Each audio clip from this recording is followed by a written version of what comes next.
Selection নিয়ে আমরা যথেষ্ট কাজ করলাম। এবার আমরা সিলেকশনের একটু ব্যতিক্রম কাজ করব, যেটা হচ্ছে আমাদের সিলেকশনের সর্বশেষ কুইক মাস্ক মুড সিলেকশন। আমরা কিউ প্রেস করলে আমরা দেখতে পাচ্ছি এখানে কুইক সিলেকশন আমরা আগেই দেখাইছি। আমরা বি প্রেস করে যদি পেইন্ট করি, অবশ্যই কালো রঙে পেইন্ট করতে হবে, আর এক্স চেপে আমরা পেইন্ট করলে সাদা, এখানে সিলেকশন হবে না। অবশ্যই আমাদের কালো রং দিয়ে যতটুকু জায়গায় আমি পেইন্ট করব ততটুকুই আমার সিলেক্ট হবে।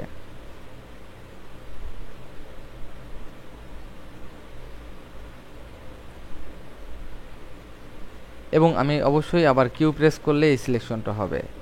আমি কন্ট্রোল সি দিয়ে নতুন একটি লেয়ারে দেখলাম যে এখানে সিলেকশন হয়েছে, কিন্তু আমাদের এই সিলেকশনটাকে অবশ্যই ইনভার্স করতে হবে, যে ভিতরের অংশটি, যেহেতু আমাদের টার্গেট ভিতরের অংশটি, আমরা ভিতরের অংশটি সিলেকশন করে নিয়ে আসলাম। তো এই যে অপশনটা আমি ব্যবহার করলাম, এখান থেকে কিউ প্রেস করে সেটি এখান থেকে আসা, যেটা edit quick max mood, click করার সাথে আমরা এখানে পেইন্ট করতে পারবো।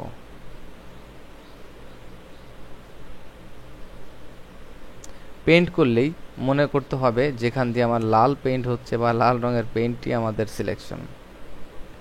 তো আবার এটিকে অ্যাপ্লাই করার জন্য যে আমাদের কিউ প্রেস করতে হবে, সেখানে আমাদের অটোমেটিক সিলেক্ট রয়েছে। আমরা যখন কিউ প্রেস করব তখন দেখব যে এই টিক চিহ্নটা চলে যায় বা এডিট কুইক ম্যাক্স মুড, তখন আমরা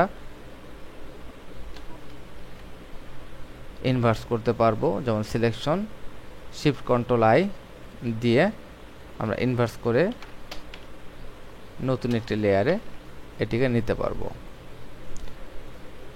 নেক্সট আমাদের যে অপশন রয়েছে load selection, save selection. Load selection এবং সেভ সিলেকশন কি?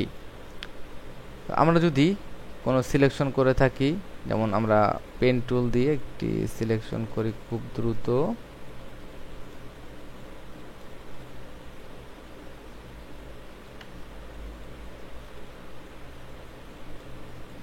আমাদের যেহেতু আমরা অনেক দ্রুত সিলেকশনটি করছি, সেক্ষেত্রে আপনারা হয়তো আস্তে আস্তে করে এটিকে করতে পারবেন। আমার হাতে যেহেতু অনেক সময় নেই, এই জন্য আমার টিউটোরিয়ালটি শেষ করতে হবে, যার জন্য আমি একটু দ্রুত করছি।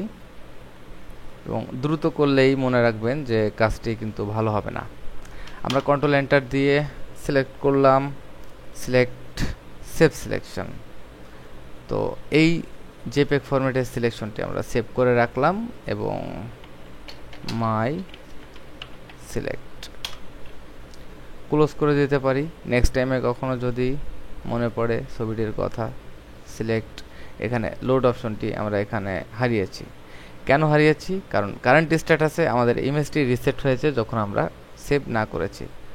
তখন আমরা দেখতে পারি যে আমরা যদি সেভ করি তাহলে অবশ্যই কন্ট্রোল এস চেপে সেভ করতে হবে, আমাদের প্যাথটাও সেভ হবে। তো নেক্সট আমি আরও দ্রুত সিলেক্ট করব দেখানোর জন্য।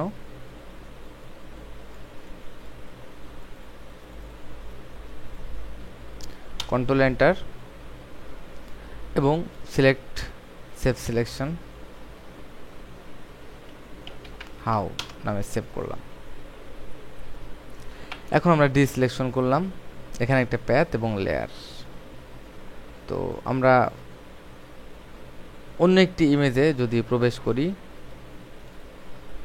তাহলে আমরা সিলেক্টে এটাকে আর লোড করতে পারবো না, কারণ এই ইনফরমেশনটা শুধু এই ইমেজের ভিতরে সীমাবদ্ধ।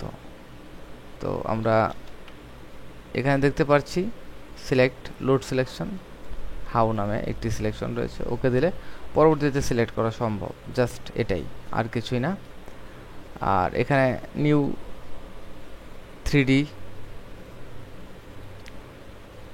এটাকে সিলেক্ট করতে পারেন, সিলেক্ট নিউ 3D, আমরা নতুন একটি 3D লেয়ারে তাকে নিতে পারি। এটি আমাদের ফটোশপ CS 3 এর পর থেকে 4, 5, 5.5, 6-এ এই অপশনটি যোগ হয়েছে। তো আমরা দেখলাম যে কিভাবে সিলেকশন দিয়ে কাজ করা সম্ভব। আমি আসলে সব কিছুই রিয়েল টাইম প্রজেক্ট করেছি এই পর্যন্ত। নেক্সটে আমাদের ফিল্টার সম্পর্কে জানবো এবং 3D এবং ভিউ, উইন্ডো এগুলো সম্পর্কে আমরা কিছুটা আলোচনা করেই আমরা কিছু প্রজেক্ট ওয়ার্কফ্লোর কাজ করব। ধন্যবাদ।